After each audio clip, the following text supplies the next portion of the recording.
오늘 갑자기 또 날씨가 또 좀 더워진 것 같죠? 예. 내일 더울까요? 안 더울까요? 어떻게 하세요? 어떻게 하세요? 그냥 알아요? 예. 어떻게 하는지는 말씀을 안 하시네. 요즘은 그 휴대폰에 앱 눌러보면 알잖아요. 일주일치 몇 도가 이렇게 날씨가 어떤지. 참 편리하게 이렇게 살아가는데 보면 거의 정확해요. 틀리지가 않아요. 예, 진짜 거의 정확하게. 그러나 한 번씩 우리가 예상치 못한 일이 우리의 삶에 일어나고 또 천재지변이라는 게 일어날 수 있죠. 그래서 날씨도 우리가 보지만은 그것도 변할 수도 있는 겁니다. 그런데 우리에게 있어서 절대 변하지 않는 한 가지 무엇이 있을까요? 예, 말씀 뭐 여러 가지 있겠죠. 근데 제가 말씀드리려고 하는 거는 예수 그리스도께서 우리를 사랑하시는 그 사랑, 예수 그리스도, 우리 하나님은 절대로 변하지 않으신 하나님인 줄로 믿습니다. 많은 사람들은 세상의 헛된 것, 흔들리는 것, 변화되는 것을 쫓아가지만 그러나 우리의 삶은 변하지 않는 절대적인 우리 하나님 예수 그리스도를 쫓아가는 삶인 줄로 믿습니다. 이 시간 그 믿음의 고백으로 하나님께 영광 올려드리며 나아가면 좋겠습니다.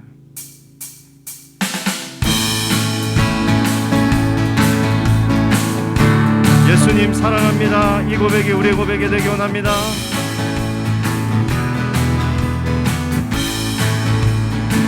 많은 사람들 진리를 모른 채 주님 곁을 떠나갔지만 내가 만난 주님은 참 사랑이었고 진리이고 소망이었소. 난 예수가 좋다오. 난 예수가 좋다오. 주를 사랑한다던 베드로 고백처럼 난 예수를 사랑한다오. 무거운 짐진 자 난 내게로 오라. 내가 너를 쉬게 하리라. 그간이 생명의 길 참 복된 길이라 항상 내게 들려주셨소.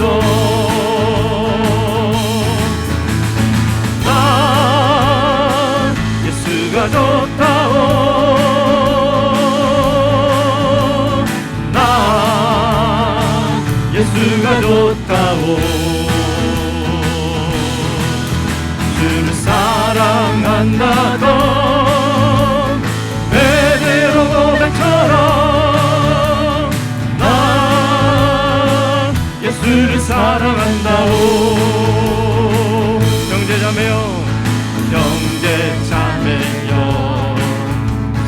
행복을 찾거든 예수님을 만나보세요. 그분으로 인하여 참 평안을 얻으며 나와 같이 고백할 거요.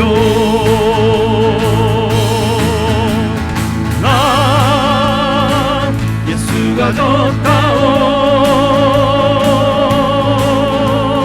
난 예수가 좋다오. 주를 사랑한다던 베드로 고백처럼 난 예수를 사랑한다오. 난 예수가 좋다오. 난 예수가 좋다오.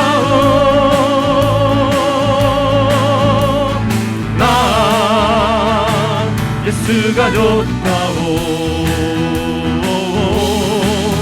주를 사랑한다던 베드로 고백처럼 난 예수를 사랑한다오. 주를 사랑한다던 주를 사랑한다던 베드로 고백처럼 난 예수를 사랑한다오. 난 예수를 사랑한다오. 난 예수를 사랑한다오.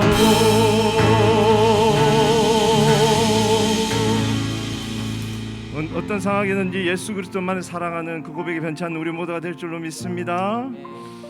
십자가 앞으로 나아갑니다. 변하지 않는 그 사랑 앞으로 나아갑니다. 그 아래 우리의 귀한 생명, 우리의 삶의 목적이 있기 때문입니다. 함께 그 사랑을 고백했으면 좋겠습니다. 무엇이 변치 않아 내 소망이 되며 무엇이 한결같아 내 삶을 품으리 그 누가 날 만족해 내 영이 쉬며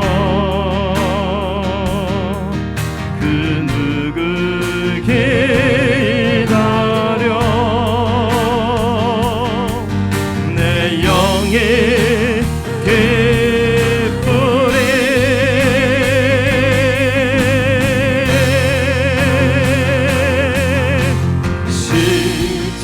십자가 그 그늘 아래 내 소망이 있네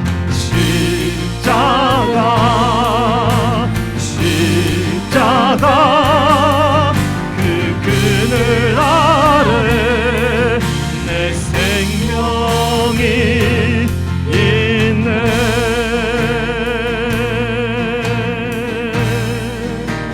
무엇이 변찮아 무엇이 변치 않아 내 소망이 되며 무엇이 한결같아 내 삶을 품으리 그 누가 날 만족해 내 영이 쉬며 그 누굴 기다려 내 영이 기쁘리 우리의 만족을 주신 십자가 앞으로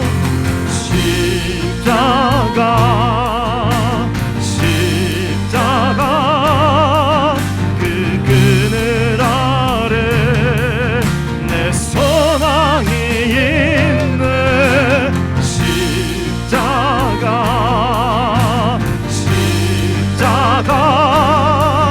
그 그늘 아래 내 생명이 있네 십자가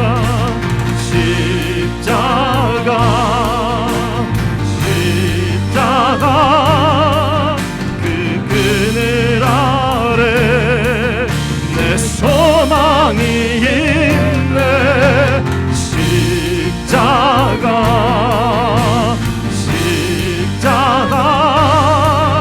그 그늘 아래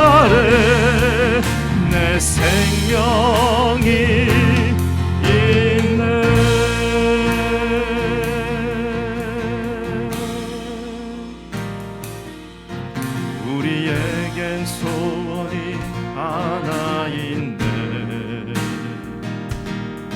주님 다시 오실 그날까지 우리 가슴에 새긴 주의 십자가 사랑 나의 교회를 사랑케 하네. 주의 교회를 향한 우리 마음 희생과 포기와 가난과 고난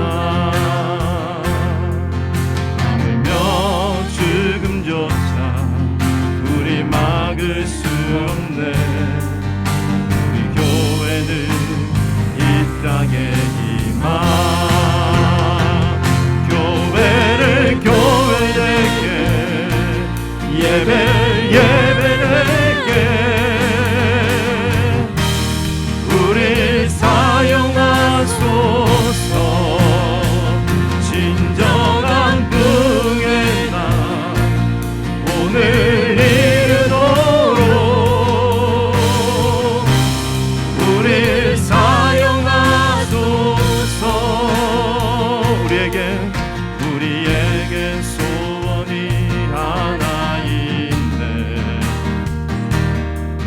주님 다시 오실 그날까지 우리 가슴에 새긴 주의 십자가 사랑 나의 교회를 사랑케 하네. 주의 교회를 향한 우리 마음 희생과 포기와 가난과 고난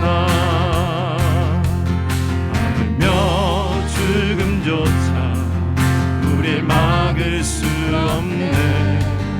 우리 교회를 이 땅에 희망 선포합니다.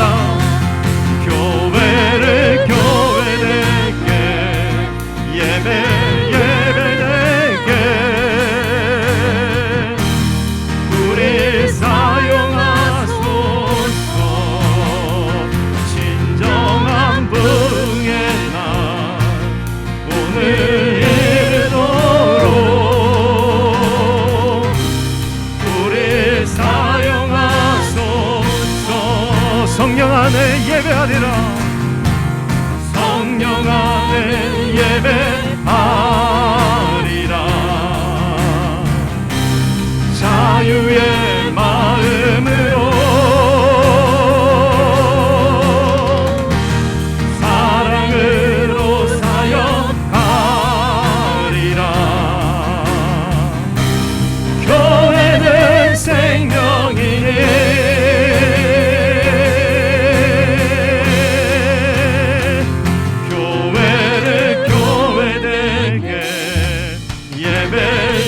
예배되게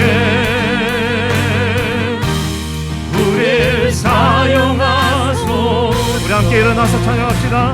진정한 부흥의 날 오늘 이르도록 우리 사용하소. 교회를 교회되게 교회를 교회되게 예배되게 우리 사용하소서. 진정한 부흥의 날 오늘 이르도록 우리 사용하소서.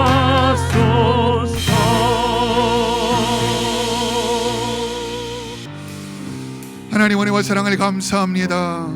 주의 몸된 교회에 대한 하나님 정말 소원하는 마음을 가지고 충성하며 나아갈 수 있도록 우리 모두를 세워주시니 진심으로 감사합니다.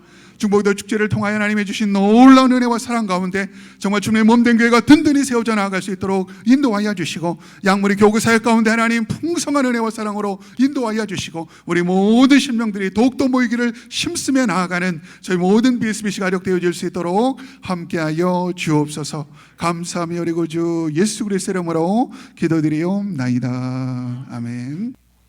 저희들이 그 점심을 계속 하긴 하는데 조금 제한적으로 하게 됩니다. 여러분께 좀 양해 구할 것은 예전같이 못하는 이유가 지금 코로나가 아직도 계속 지금 이렇게 전파되는 가운데 있고, 일반적으로 이렇게 마스크를 하고 우리 백신을 맞으신 경우에는 거의 안전하긴 하지만 식사를 할 경우는 조금 다릅니다. 바로 마주 앉아서 이렇게 입을 다 열고 해야 되기 때문에, 그래서 딴 것보다도 가장 이제 많이 그 번져가는 그 이유 중에 하나가 식사거든요. 그래서 저희 교회에서도 아직은 이렇게 전체가 다 식사를 하기에는 좀 문제가 있는 것 같습니다. 그래서 교구별로 이제 지금처럼 그냥 가능하면 해주시고, 지난번에 샌드위치를 만들었는데 그렇게 만든 이유가 간편하게 먹을 수 있고 좀 안전하게 먹기 위한 이제 그런 방도로 만들었고, 9월 10일부터 제자훈련이 시작되기 때문에 거기에 참여하시는 분들을 위한 식사가 줍니다. 그리고 그러니까 숫자가 많이 줄 거예요. 줄기 때문에 여러분께서 예전같이 그냥 다 식사하는 걸로 생각하시면은 아마 조금 혼란이 생길지도 모르겠어요. 그래서 최대한 우리가 줄여서 간단하게 하고, 우리 제자훈련에 참여하시는 분들은 교회 남으셔야 되니까 1시 반까지 그분들이 드실 수 있게끔 그렇게 준비를 해서 그 숫자에 맞추려고 합니다. 참가하셔서 준비하시면 좋겠습니다. 우리 계속해서 여호수아서 말씀, 오늘은 18장 11절에서 20절까지입니다.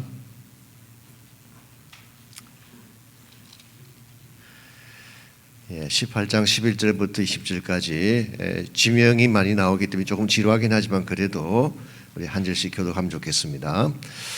베냐민 자손 지파를 위하여 그들의 가족대로 제비를 뽑았으니 그 제비 뽑은 땅의 경계는 유다 자손과 요셉 자손의 중간이라.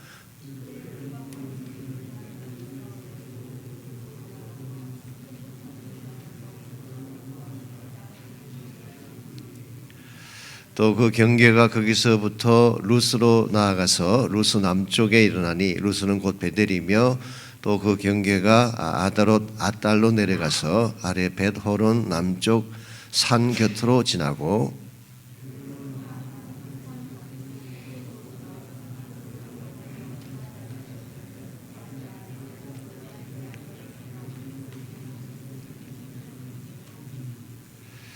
남쪽 경계는 기럇 야림 끝에서부터 서쪽으로 나아가 넵토와 물 근원에 이르고,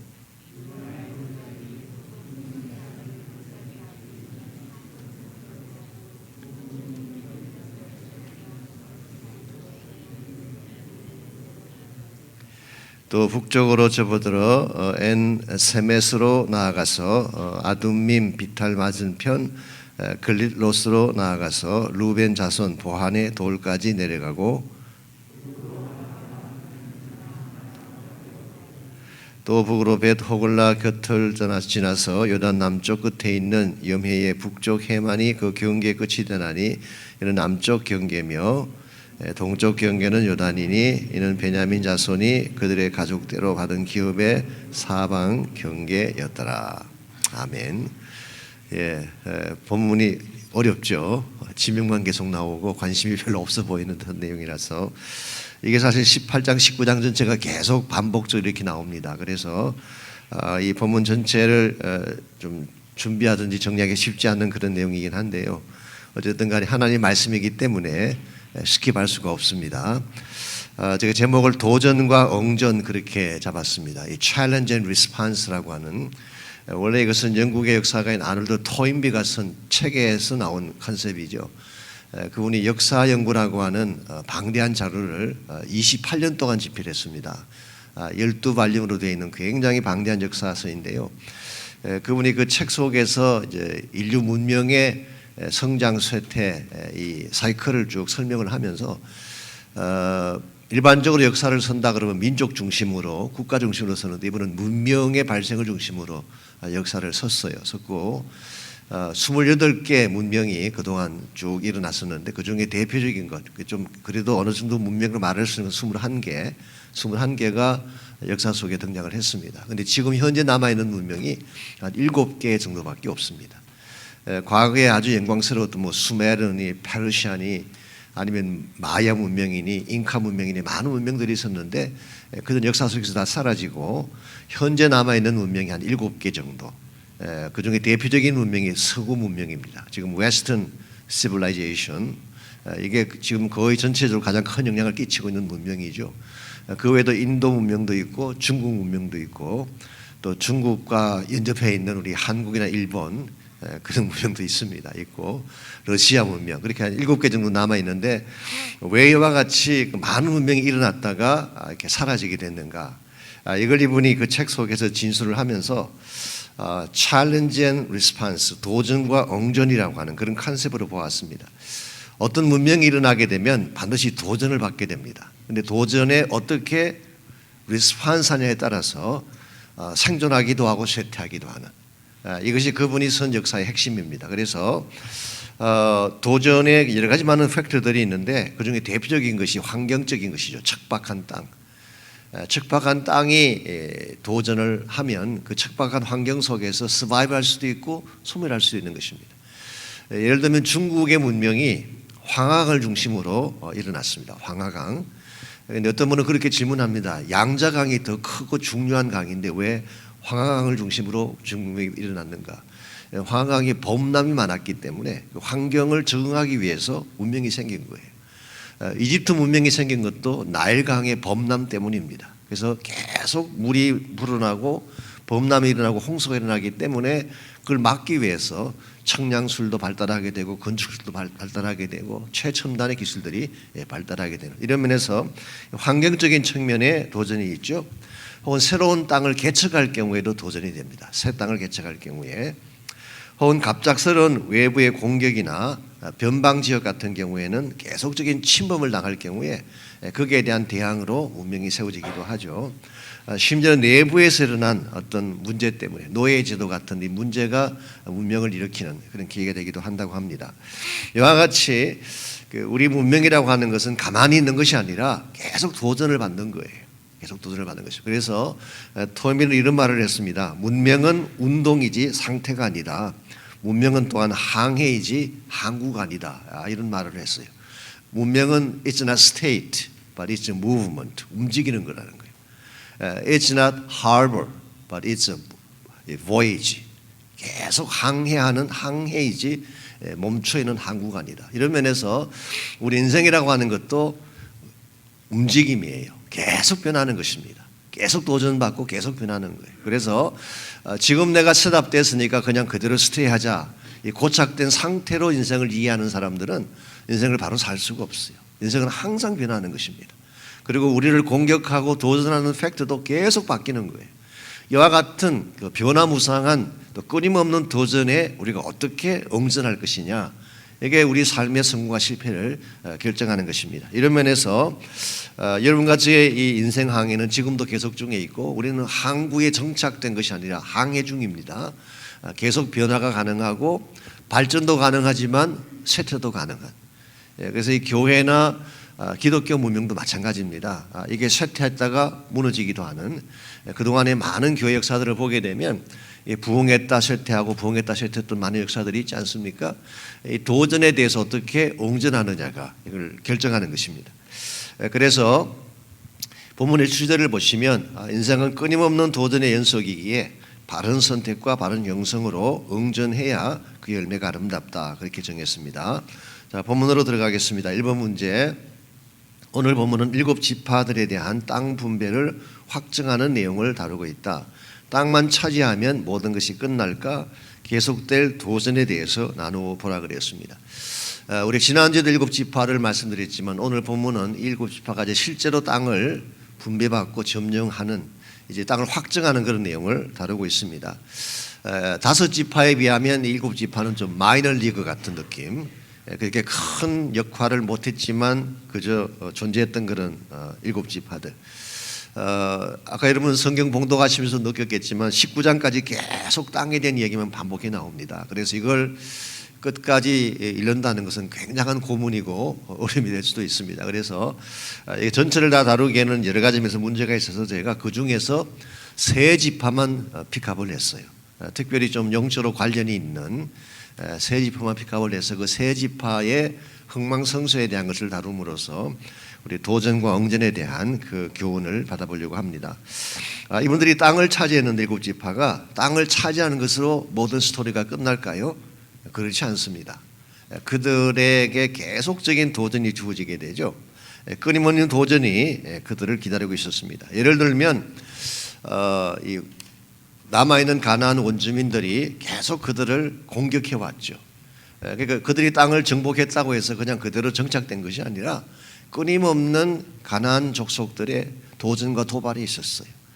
이와 같은 그들의 도발과 도전에 어떻게 응전하느냐, 이게 사실은 그 지파와 그 족속의 승패를 결정하는 것입니다. 예를 들면 이제 군사적인 도발이죠.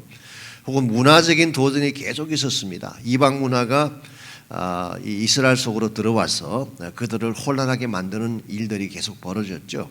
그래서 문화라고 하는 것은 영향력이 있습니다. 영향력이 있고 더 수렁한 문화가 덜 수렁한 문화를 지배하게 돼 있어요.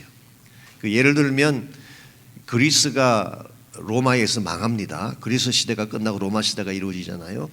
그런데 헬라 문화가 얼마나 수통했는지, 알렉산더에서 만든 헬레니즘이 얼마나 수통했는지, 그 헬라 문화가 로마 제국이 세워졌음에도 불구하고 사실 로마의 정신을 지배한 것은 헬레니즘이에요. 그래서 헬라 사상이 로마를 지배했습니다. 그래서 라틴 문화는 비교적 프랙티컬한 면이 있긴 하지만 그래도 이 정신적인 모든 것은 헬레니즘이 거의 다 지배했다고 해도 과언이 아니에요. 그래서 오늘날까지도 이 로마의 문화를 이야기할 때 그레코 로만 피리어드 그렇게 말해요. 그레코라는 말이 그리스라는 말이거든요. 그래서 그레코 로만이라고 부르는 이유가 그게 있습니다. 중국 같은 경우도 이제 몽고족이 중국을 지배한 적이 있었죠. 원나라 징기스칸에서. 그리고 나중에 청나라도 사실은 그 같은 민족이잖아요. 그런데 한족의 문화가 사실은 아무리 청나라가 세워져도 실제 문화를 지배한 것은 한족이었어요. 그래서 이 문화가 스트롱한 경우에 항상 약한 문화를 지배하게 되어 있는데 이 가나안 땅에 들어갔더니 이미 오랫동안 정착되어 있던 가나안 문화가 있었어요. 이스라엘 백성이 그 땅에 정착하는 과정에서 그 문화 영향을 안 받을 수가 없죠. 결국은 그것을 벗어나지 못하고 그것 때문에 굉장히 많은 문제를 일으키게 됩니다. 뿐만 아니라 영적인 도전이 그들을 기다리고 있었습니다. 가나안 사람들이 섬기던 그 토속 신앙이 있고 우상들이 있었죠. 뭐 바알이나 아세라 같은 우상이 다 거기에 해당합니다. 이와 같은 토속 신앙이 야훼 하나님을 섬기는 이스라엘의 영성과 부딪힌 거예요.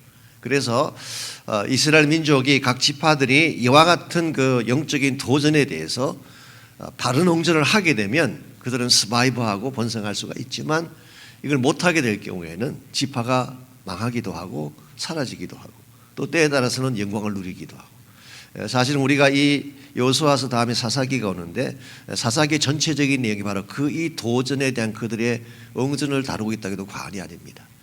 대체적으로는 이스라엘 백성이 많이 실패를 했어요. 바른 응전을 못했기 때문에 사사시대 같은 어려움을 겪기도 했는데요. 그러나 궁극적으로는 이스라엘 백성이 다윗이 등장하고 왕국이 세워지면서 결국은 그 가나안을 지배하게 되는 그런 내용을 보게 됩니다.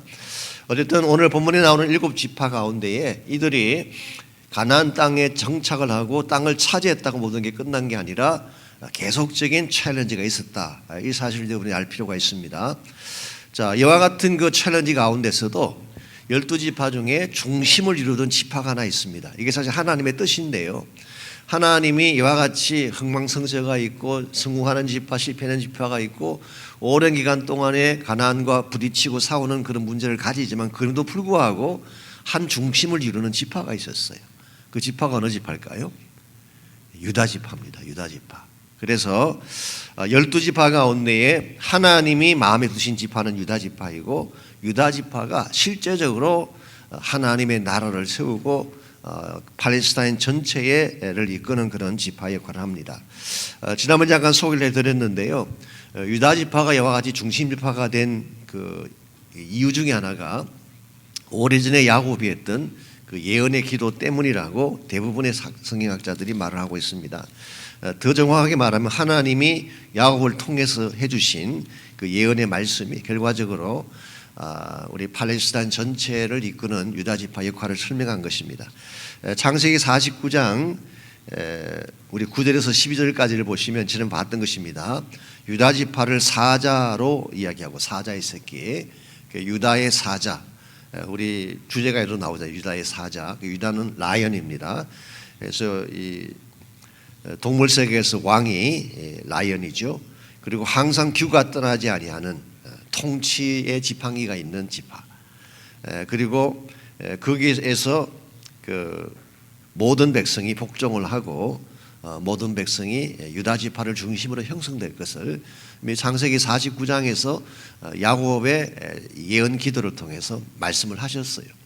그리고 실제로 이것이 12지파에게 다 그대로 적용이 되고 우리 땅을 분배한 이후에도 이 예언의 말씀에 의해서 각 지파도 결정이 되고 특별히 유다 지파가 중심을 이루고 있습니다. 이 유다 지파에서 누가 나왔어요? 다윗 왕이 나왔죠. 그래서 다윗 왕조, 다윗이 세운 왕조가 이스라엘의 왕조이고 이것이 바로 궁극적으로 하나님 나라를 예표하는 것입니다. 그래서 유다 지파는 한 지파이긴 하지만 거기서 다윗이 나왔고 다윗의 후손으로 오신 예수님께서 오셔서 하나님의 나라를 이끌었던 지파이기 때문에 사실은 유다 지파가 전체를 이끄는 중심이라고 볼 수 있어요. 그래서인지 모르지만 하나님이 땅을 분배할 때에 사실 유다 지파가 가장 큰 지파였습니다. 우리 그 숫자가 가장 많았고 그리고 유다 지파가 차지한 그 땅이 이 가나안의 중심 핵심부를 차지했어요. 그 중에 가장 핵심이 예루살렘입니다. 물론 이 땅을 차지할 때는 아직 예루살렘이 점령은 안 됐지만 여부스 사람이 살고 있었죠. 그러나 궁극적으로 하나님은 이걸 염두에 두시고 유다 지파에게 예루살렘을 주셨죠. 이런 측면에서 유다 지파와 다른 지파들의 관계성이 굉장히 중요합니다. 유다 지파와 어떤 관계를 맺느냐에 따라서 그 지파가 잘 발전하기도 하고 쇠퇴하기도 하는. 그래서 오늘 본문에서 제가 세 지파를 픽업한 이유가 이 세 지파가 다 유다 지파와 인접해 있던 지파들. 첫 번째가 베냐민 지파입니다. 베냐민 지파. 두 번째가 시므온 지파. 그리고 마지막 세 번째가 단 지파. 이 세 지파가 유다 지파와 인접해 있는 지파이고 사실은 유다 지파와 같이 갈 수도 있었는데 같이 간 지파도 있고 같이 가지 않은 지파도 있어요. 그래서 이걸 중심으로 한번 이 가나안의 도전과 거기에 대한 바른 믿음의 옹전에 대한 말씀을 제가 정리해 보려고 합니다. 3번 문제 보시면은 베냐민 지파를 다룹니다. 베냐민 지파 위치는 어디였는가? 큰 두 지파 사이에서 이들은 어느 쪽을 선택했는가? 이것이 가진 중요성에 대해 나누어 보라 그랬습니다. 11절 말씀 보시면은 이 베냐민 지파의 위치가 유다 자손과 요셉 자손의 중간이라고 했어요. 요셉 자손 이것은 에브라임 지파를 말합니다. 그래서 에브라임 지파가 북쪽에 있고 남쪽에 유다가 있는데 그 중간에 인 비트윈에 베냐민 지파가 위치를 했습니다.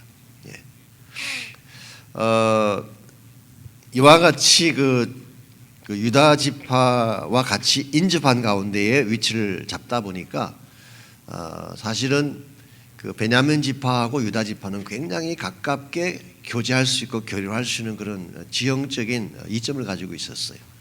예를 들면 그 예루살렘이라고 하는 도시가 제일 중요한 도시인데요. 예루살렘이 베냐민 지파와 유다 지파와 같이 경계를 이루고 있었어요. 흰놈의 골짜기라고 하는 이 골짜기를 경계로 해서 베냐민 지파와 유다 지파가 같이 공유하고 있습니다. 그래서 나중에 베냐민 지파와 유다 지파가 한 유대가 됐을 때에 같이 연합할 수 있었던 이유 중에 하나가 인접한 곳에 위치했기 때문이죠. 자, 지금 에브라임 지파와 유다 지파 사이에 베냐민 지파가 위치했다고 말씀을 드렸는데요. 에브라임과 유다는 전통적으로 라이벌 관계입니다. 에브라임은 북쪽을 대표하는 지파였고 가장 큰 지파였고 가장 막강한 또 지도력을 가지고 있는 지파가 에브라임 지파였어요. 제가 언젠가 설명을 다 드렸습니다마는 여호수아가 에브라임 지파였잖아요. 그러다 보니까 이 땅 분배 직후에 가장 강력한 힘을 가진 지파가 에브라임 지파였어요. 에브라임 지파. 그 반면에 남쪽을 대표하는 지파는 유다 지파였습니다. 자, 지금 베냐민 지파의 위치가 그 중간에 있는 것입니다. 그래서 베냐민 지파는 에브라임과 같이 갈 수도 있고 유다와 같이 갈 수도 있는. 자, 그랬는데 베냐민 지파는 에브라임을 택하지 않고 유다를 택합니다. 나중에 솔로몬 이후에 남과 북이 갈라지지 않습니까? 아시죠? 여로보암이 등장하면서 북쪽은 이제 북왕국이 형성이 되고 남쪽의 유다 왕국이 형성이 됩니다. 남과 북이 분리되어지고 갈라질 때에 이 베냐민 지파가 북쪽으로 붙을 수도 있었고 남쪽으로 붙을 수도 있었어요. 일반적으로 분열이 일어나면은 어디를 택할 것인가 고민들 많이 하시잖아요. 어디에 붙어야지 내가 더 안전한가. 그런데 객관적으로 이야기를 하자면요, 에브라임에 붙는 것이 훨씬 더 안전합니다. 왜냐하니까 에브라임은 굉장한 막강한 지파였고 또 거기에 속하게 되면 에브라임을 포함한 열 지파가 같이 동맹을 했기 때문에 훨씬 더 안전할 수가 있죠. 그런데 유다 지파에 붙는다고 하는 것은 리스크가 굉장히 많습니다. 한 지파밖에 없잖아요. 그리고 에브라임에 비하면 그 당시만 하더라도 큰 지파가 아니었는데 그래도 불구하고 베냐민 지파는 북쪽으로 붙지 않고 남쪽 유다와 같이 갔어요. 이게 결과적으로 어떤 그 역사를 만들어낼까요? 북쪽에 붙었던 에브라임 지파에 붙었던 모든 열 지파는 주전 722년도에 아수르의 공격에 멸망을 당합니다. 그리고 그들은 흩어지게 돼요. 흩어지고 혼혈이 이루어지게 되죠. 그래서 생긴 것이 사마리아인입니다. 그래서 만일 그때 베냐민 지파가 북쪽에 붙었더라면 베냐민 지파도 사라질 뻔했어요. 사라질 뻔하고 그들도 혼혈로 끝날 뻔했는데 다행히 유다와 같이 갔기 때문에 베냐민은 서바이브할 수 있었어요. 그리고 같은 유다 왕국으로서 존재할 수 있었고 유다 왕국이 누리는 모든 영광을 같이 나누어 누릴 수 있는 축복이 그들에게 주어졌습니다. 그래서 여러분들께서 친구를 잘 만나야 돼요. 누구와 같이 동맹하느냐가 참 중요합니다. 여러분이 악한 세상 사람과 같이 손잡으면 편해 보일지 모르지만 결국 악한 쪽으로 가는 것입니다. 그런데 경건하고 신실한 사람과 손을 잡게 되면 경건한 쪽으로 갈 수밖에 없죠. 그래서 여러분이 사람을 잘 만나야 되고 잘 사귀어야 되고 친구들을 잘 만나야 돼요. 그래야지 여러분이 영적으로 더 건강해질 수 있기 때문에. 그래서 이 베냐민 지파가 이와 같이 그들은 유다와 같이 갔고 또 유다 왕국에 속했고 결과적으로 하나님이 세우시는 왕국의 주역을 같이 담당했기 때문에 후일 이 베냐민 지파 출신 중에 유명한 한 사람이 있습니다. 바울이 바로 베냐민 지파 출신이에요. 그래서 바울이 빌립보서 3장에 보게 되면 자기의 그 옛자랑을 이야기할 때 이스라엘 자손이다, 히브리인 중에 히브리인이다. 그때 베냐민 자손인 것을 강조하고 있어요. 쉽게 말하면 베냐민 자손이라고 하는 것은 프라우드한 일이다 그 말이에요. 수치스러운 일이라 영광스러운 일이라는 거예요. 그래서 이 위치를 어디에 잡느냐에 따라서 여러분의 인생이 성장할 수도 있고 쇠퇴할 수도 있어요. 바른 곳에 위치하는 것 굉장히 중요합니다. 4번 문제 시몬 지파에 대한 것입니다. 시몬 지파의 기업은 어디에 있었는가? 그럼에도 나중에 어느 방향으로 갔는가? 이것이 왜 문제인가라고 물었습니다. 우리 19장 9절에 보게 되면 시몬 자손의 이 기업은 유다 자손의 기업 중에서 취하였으니 이는 유다 자손의 분깃이 자기들에게 너무 많으므로 시몬 자손이 자기 기업을 그들의 기업 중에서 받았기 때문이라고 말씀하고 있습니다. 즉 시몬 지파가 받은 그 분깃은 유다 지파 안에 있었어요. 유다 지파 안에 있는 땅을 받은 것입니다. 왜 그랬습니까? 유다 지경이 너무 컸기 때문이다. 이제 그렇게 설명하고 있어요. 그래서 유다가 차지한 땅이 굉장히 컸기 때문에 그 땅의 일부를 떼어서 시몬 지파에게 줬다 그런 말입니다. 그게 한 가지 직접적인 이유이긴 한데요. 또 한 가지 이유가 역시 다시 창세기 49장으로 돌아가시게 되면 야곱이 예언을 그렇게 했습니다. 너희들은 흩어지게 될 것이라고 말씀하셨어요. 그래서 시몬 지파가 자기들 땅을 고유한 땅을 차지하지 못하고 유다 지파 속에 흩어지게 된 이와 같은 것이 바로 시몬 지파의 그 모습입니다. 그랬는데 나중에 시몬 지파는 유다를 떠나게 됩니다. 베냐민 지파는 유다와 같이 붙어 있는 가운데서 오히려 유다와 같이 갔는데 유다 지파 안에 있던 시몬 지파는 유다를 떠나가게 돼요. 그래서 북쪽으로 올라갔습니다. 유다 지파에 머물지 않고 북쪽으로 올라갔어요. 사실 그냥 머물렀더라면은 베냐민 지파는 곁에 있는 지파였지만 시몬 지파는 안에 있는 지파니까 사실 유다와 같이 갈 수 있고 다윗 왕국의 영광과 모든 것들을 같이 누릴 수가 있었을 터인데 그들은 북쪽으로 옮겨갔어요. 이걸 우리가 bad move, stupid move라고 부를 수 있는 거예요. 움직이긴 움직였는데 wrong direction, 잘못된 방향으로 움직여간 케이스라고 할 수가 있습니다. 자, 그렇다면 왜 시몬 지파가 유다 지파 안에 머물지 않고 북쪽으로 갔을까요? 여러 가지 많은 이유를 생각해 볼 수가 있습니다. 아까도 말씀드렸지만 에브라임 지파가 더 크게 보였기 때문에 옮겨갔을 수가 있고요. 또 한 가지는 일반적으로 북쪽이 남쪽보다 더 물이 많고 수목이 좋은 지역이에요. 그래서 농사를 지을 수 있는 여건이 있는 지역이 북쪽이에요. 남쪽은 사막입니다. 그래서 유다 지역은 넓긴 하지만 대부분이 다 광야예요, 광야. 그래서 남쪽에서는 농사를 짓기보다는 목축을 할 수밖에 없습니다. 그래서 양을 치고 가축을 치는. 그래서 다윗이 목자였던 이유 중에 거기는 농사를 지을 수가 없어요. 다윗이 북쪽에 살았다면은 여호와는 나의 목자시니 그 노래보다는 농부에 대한 노래를 불렀을 가능성이 많을 텐데 남쪽에는 그 수목이 많지 않았어요. 그래서 다 사막지대예요. 그래서 지난번에 갈렙을 다룰 때도 말씀드렸잖아요. 갈렙의 그 딸이 남쪽에 있는 네게브 지역을 받았는데 그게 사막입니다. 우물이 없으면 생존 못하는 곳이에요. 그러니까 환경적으로 척박한 곳입니다. 이 유다 지경이라고 하는 것은.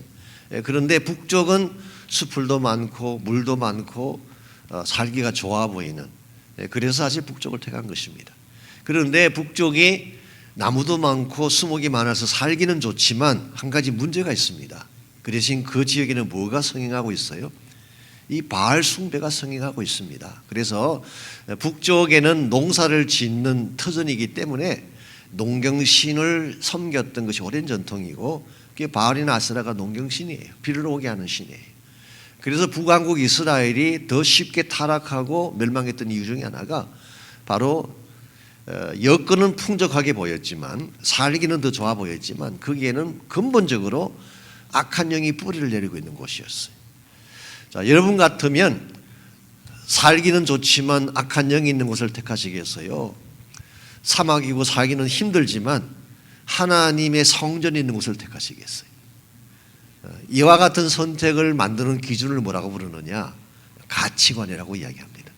여러분의 가치관이 뭐냐에 따라서 결정이 달라지는 거예요. 세상이 좋아 보이고 물질 문명이 좋아 보이고 편안하게 잘 사는 것이 좋아 보이는 가치를 가진 사람은 하나님을 떠나서라도 세상을 택하게 돼요. 그런데 반대로 하나님이 최대 가치인 분은 잘 먹고 잘 사는 것은 큰 관심이 아니에요. 어떻게 하면 더 거룩하고 신실하게 하나님 섬길 수 있나, 이쪽이 가치관이 되죠. 그래서 결과적으로 이 시몬 지파가 유다 지경을 떠나서 북으로 간 이유는 가치관 때문이다, 그렇게 말할 수가 있겠어요. 잘못된 가치관이죠. 자, 마지막 세 번째가 다한 지파인데요. 이 다한 지파의 기업은 어디 있었는가? 향후 그들은 어디로 계속 올라갔는가? 그 결과가 무엇이었을까? 그렇게 물었는데요. 41절로 가보겠습니다. 그들의 기업의 지역은 소라와 에스다올과 아르세메스와 그리고 쭉 나옵니다. 이게 소라가 나오죠. 소라. 원래 영어 성경 보면은 조올라라고 돼요. 조올라. 그 소라. 이 소라 지역이 어디냐고 하면 바로 블레셋 사람들이 살고 있는 지역입니다. 그래서 이 지중해 해변 쪽과 이 연결되어 있는 지역, 그리고 블레셋 사람들이 살고 있는 지역, 그리고 블레셋과 아모리의 강한 그 족속들이 살고 있는 지역을 이 단 지파가 차지하게 됐습니다. 그러다 보니까 이 단 지파는 블레셋과 직접적으로 전쟁을 계속 해야 되는 그런 상태에 있었어요. 그래서 성경의 기록을 보게 되면 약 200년 동안 이 단 지파는 블레셋과 계속 싸웠어요. 한 200년 정도 투쟁하는 가운데에 단 지파 중에서 굉장히 막강한 힘을 가진 용사 한 명이 등장을 했습니다. 그 용사의 이름이 삼손이에요. 삼손. 그래서 삼손이 단 지파 출신입니다. 단 지파 출신. 그리고 원래 단 지파가 굉장히 전투적인 지파이고 전쟁을 잘하고 싸움을 잘하는 지파. 그래서 블레셋과 약 200년 동안 계속 전쟁하면서 싸웠어요. 그러다가 이 삼손이 등장을 하면서 한동안 그 블레셋을 이렇게 컨트롤하는 것처럼 보였지만 잘 아시는 대로 미인계에 넘어가는 바람에 그 들릴라라고 하는 영어로 딜라일라입니다. 딜라일라. 조영남이 불렀던 딜라일라가 사실은 들릴라예요. 그래서 이 블레셋의 아주 예쁜 여자죠. 거기에 넘어가는 바람에 삼손이 결국은 두 눈이 뽑히고 나중에 힘을 얻긴 했지만 결국 스스로 그들의 신전을 밀어서 죽게 되죠. 그래서 이 삼손이 죽고 난 이후에 사실 단 지파의 모든 힘이 다 없어진 것입니다. 그래서 오늘 이 본문에 나오지는 않지만 나중에 사사기를 가보게 되면요, 이 단 지파가 결국은 북쪽으로 이동해 갑니다. 북쪽으로. 그래서 오늘 본문에도 그게 암시가 되어 있죠. 우리 47절에 보게 되면 그런데 단 지파 경계는 더욱 확장되었으니 이는 단 자손이 올라가서 레셈과 싸워 그것을 점령하여 칼날로 치고 그것을 차지하여 거기 거주하였습니다. 그들의 조상 단의 이름을 따라서 레셈을 단이라 하였더라. 이 레셈이 어디냐고 하면 그 레바논 동쪽에 있는, 즉 팔레스타인 가장 북쪽에 있는 지역입니다. 레셈이 원래 이곳은 라이스라고 부르기를 라이스라고 부르기도 하는데 오늘 성경에서는 레셈이라고 불러요. 같은 지역입니다. 레셈, 라이스 같은 지역이에요. 원래 그들의 땅은 블레셋 지경에 있는 이 지중해 연안과 해변이 같이 연접되어 있던 그런 지역이었는데 유다 지파와 붙어 있던 지역이었습니다. 그랬는데 그들은 북쪽으로 올라가서 그것도 최북방까지 올라갔어요.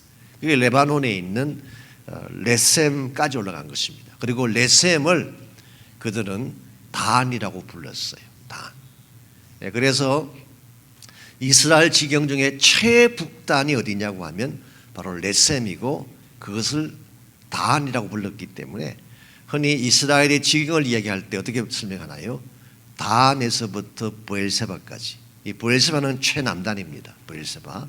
그래서 단에서부터 브엘세바라고 하는 것이 이스라엘 전체 지경을 대표하는 단어가 여기서 나왔어요.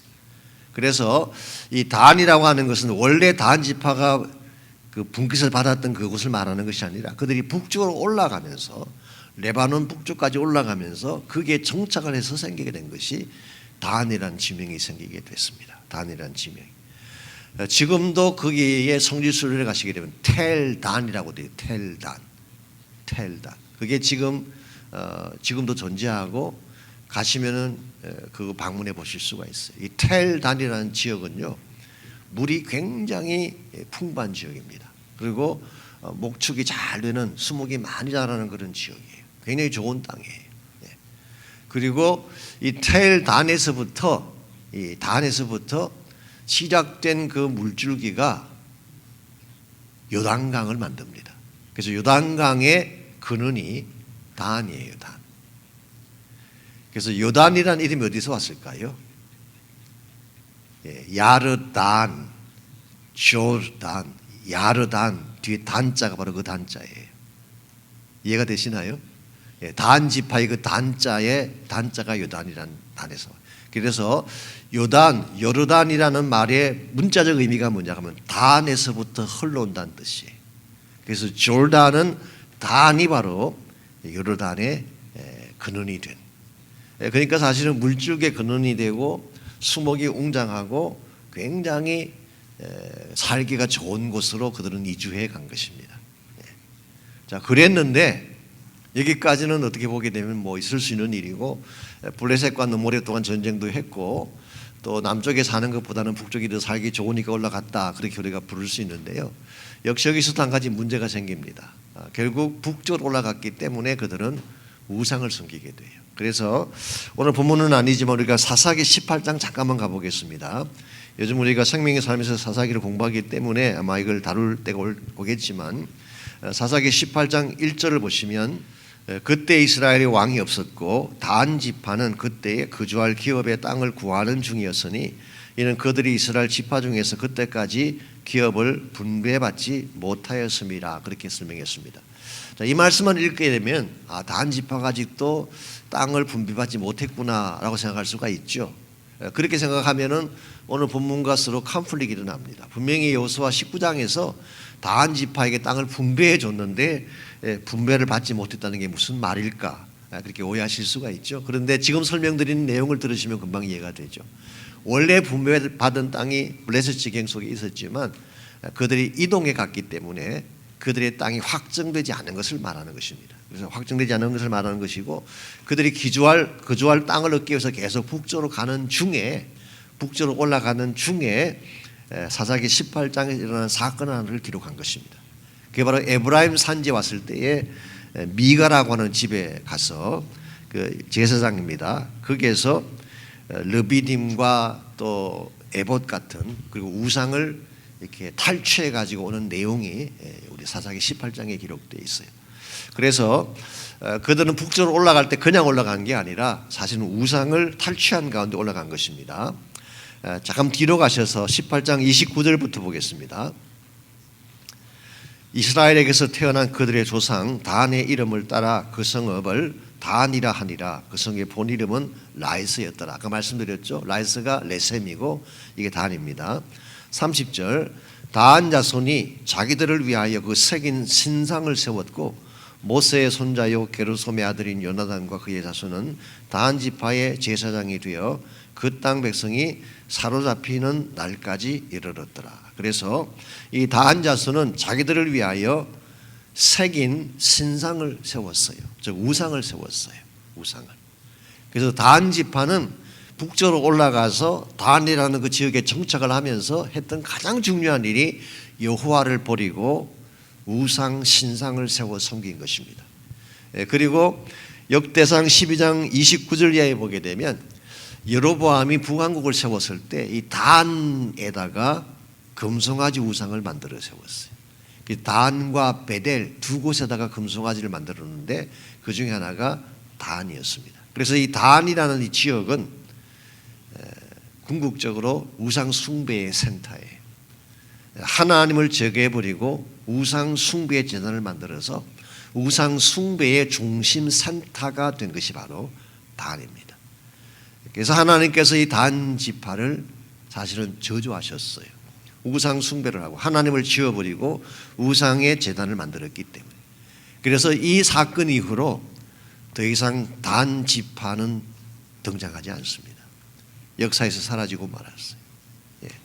그래서 나중에 역사서를 쭉 보시게 되면 단 지파는 나오지 않아요. 심지어 요한계시록 7장에 보게 되면 나중에 우리 하늘나라 갔을 때 12지파가 나오는데 거기에도 단 지파는 빠져 있어요.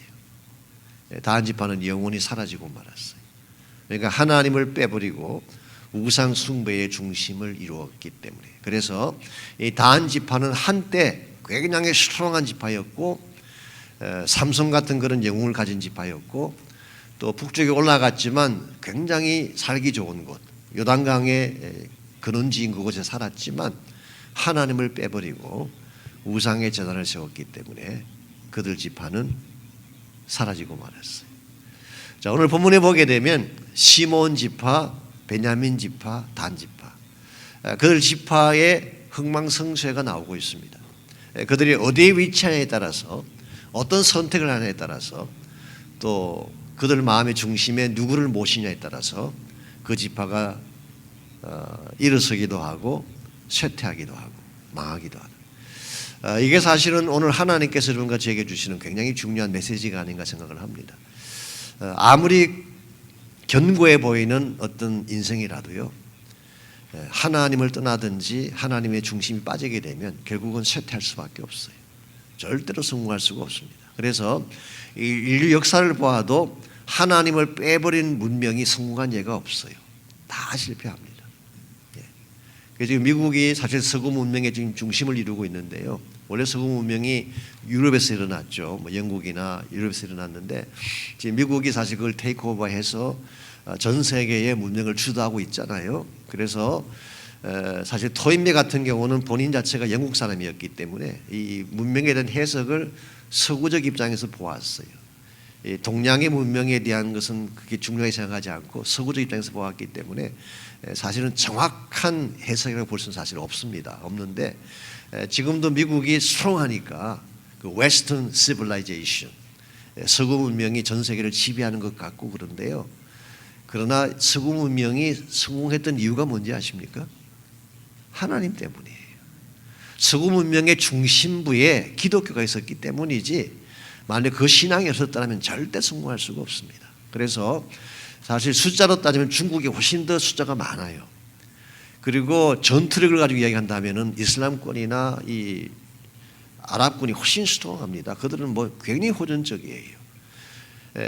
그래도 불구하고 아직은 웨스턴 문명이 세계를 지배하는 이유 중에 하나가 하나님 때문입니다. 하나님 떠나가면 we don't know. 미국이 어떻게 될지 아무도 예측할 수 없어요. 그래서 우리 개인도 마찬가지, 우리 문명도 마찬가지. 그래서 이 도전과 응전, 도전은 항상 있는 것입니다. 여러분과 제가 크리스찬으로 사는 순간부터 세상의 도전이 시작돼요. 절대로 그냥 두지 않습니다. 계속 공격합니다. 이와 같은 세상의 도전에 대해서 우리가 어떻게 리스폰드하느냐, 옹전이죠. 믿음으로 바르게 리스폰드 하면 여러분은 성공합니다. 그러나 믿음을 떠나서 잘못되게 옹전하면 우리는 쇠퇴합니다. 그래서 교회도 마찬가지, 개인도 마찬가지. 그래서 6번 문제, 도전에 대한 우리의 반응이 삶의 열매를 결정한다. 바른 응전을 하려면 무엇이 필요할까? 제가 세 가지 지파를 통해서 말씀드렸습니다. 첫째로 바른 위치. 베냐민 지파가 이렇게 그래도 망하지 않고 서바이벌할 수 있는 이유가 유다 지파와 같이 갔기 때문에 위치가 참 중요합니다. 그래서 샘 곁에 심겨온 나무, 그가 번성할 수밖에 없는 이유가 거기 있습니다. 두 번째로 바른 선택이죠. 바른 가치관을 가져야 바른 선택을 하는데 시몬 지파 같은 경우는 이 선택을 잘못했습니다. 세 번째로 바른 영성이죠. 영성의 중심부가 바로 돼야지 우리가 성공할 수가 있습니다. 자, 우리 나눔과 적용에 대한 문제. 1번, 인생에서 도전이 있다는 것은 좋은 것일까 나쁜 것일까?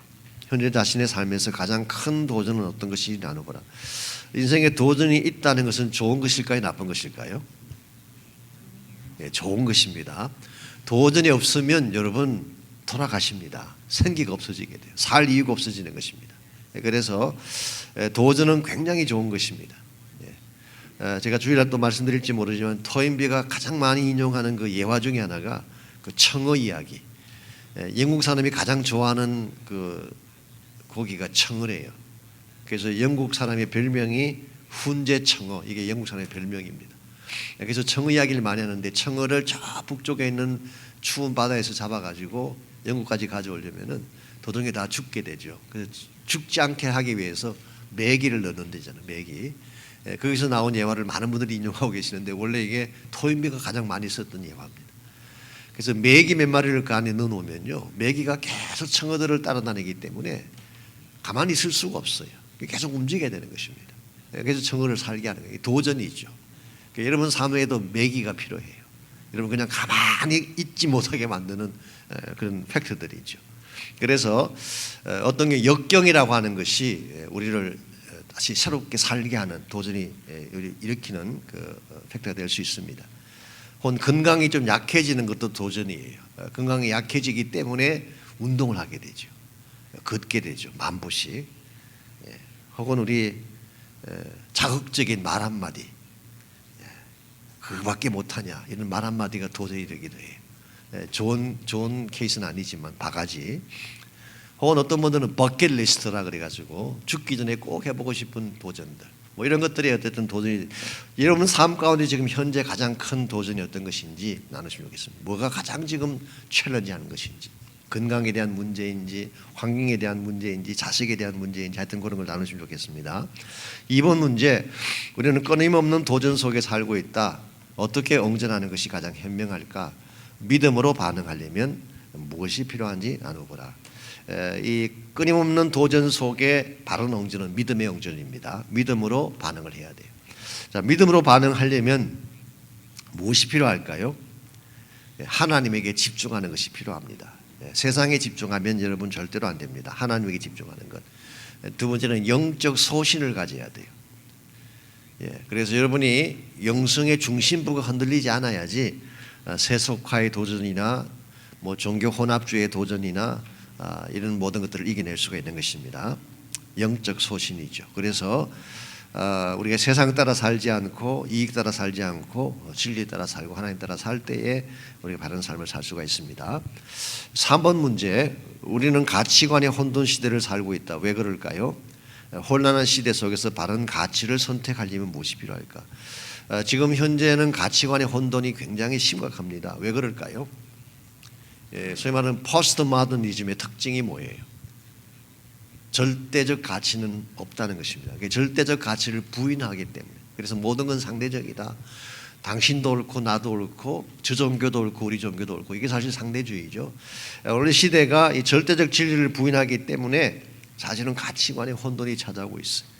사람들은 그것을 자유라고 이야기할지 모르지만, 그것을 통넓은 삶이라고 이야기할지 모르지만, 사실은 자기들의 혼돈된 가치관 속에 지금 스스로 망해가고 있는 거예요. 지금 가정이 붕괴되어지고 삶이 파괴되어지는 그런 삶들. 그래서 여러분이 혼란한 시대 가운데 바른 가치를 택하려면 뭐가 필요할까요?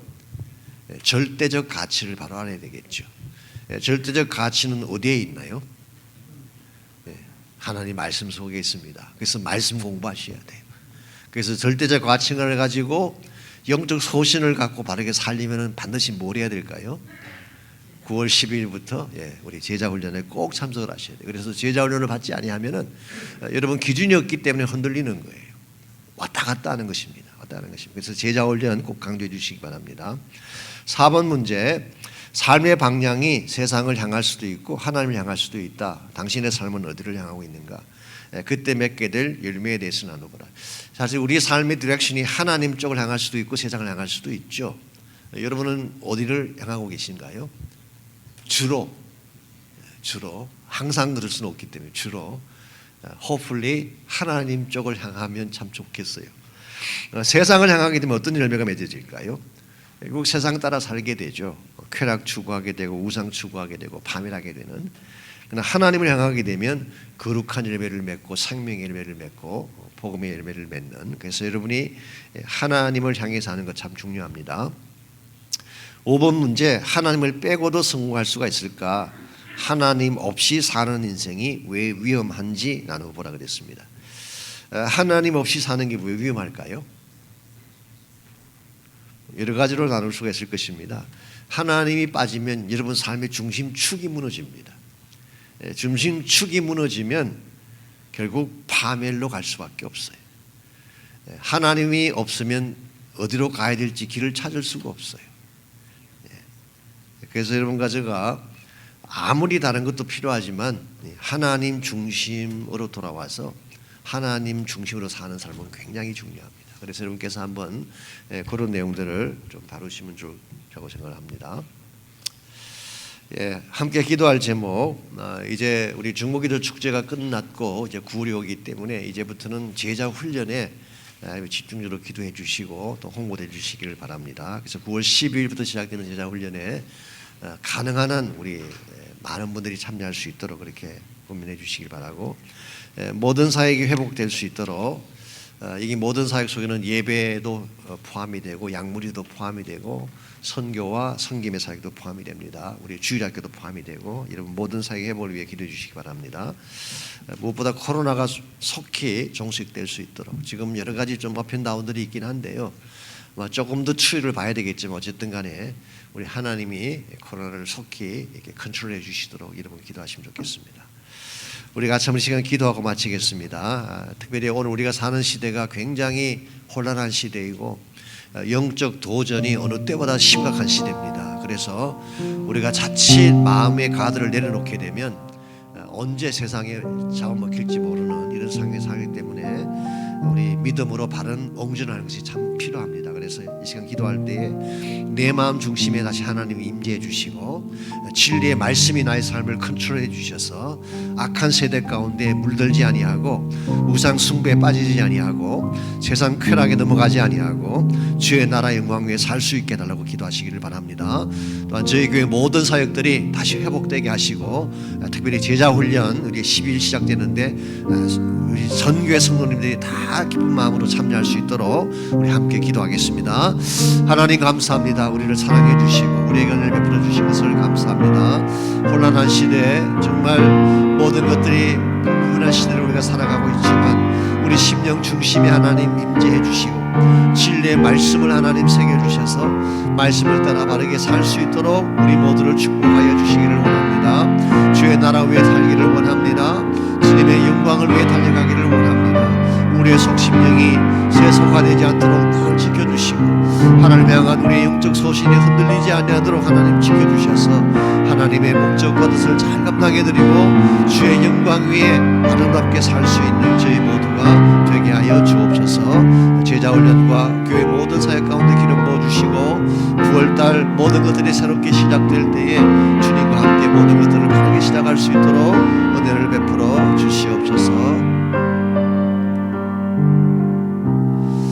하나님 감사합니다. 악하고 어그러진 세대를 우리가 살고 있습니다. 그럴지라도 우리 마음 중심에 진리의 말씀이 늘 거하게 도와주시고 하나님 한 분만을 신뢰하는 견고한 믿음 허락해 주셔서 주를 향해 나아가며 믿음으로 반응하며 주의 나라 영광 위에 살아갈 수 있는 저희 모두 되게 하여 주옵소서. 예수님의 이름으로 기도하옵나이다. 아멘.